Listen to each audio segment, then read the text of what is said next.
राजेश शृंगारपुरे हे नाव सगळ्यांच्याच लक्षात राहिलं ते अवधूत गुप्तेच्या झेंडा ह्या चित्रपटामुळे।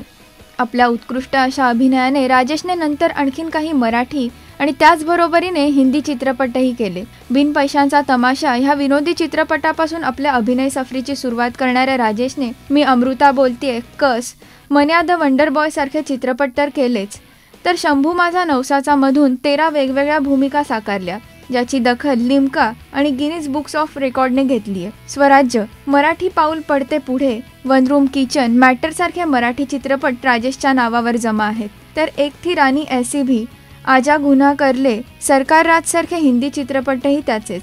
छोट्या पडद्यावर राजेश झळकला तो 4 दिवस सासूचे, भाग्यविधाता, अनामिका सारख्या मालिकांमधून।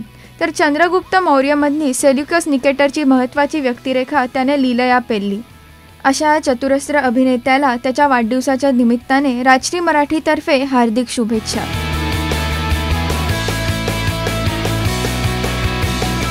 राजश्री.com करिता अदिती बेडेकर।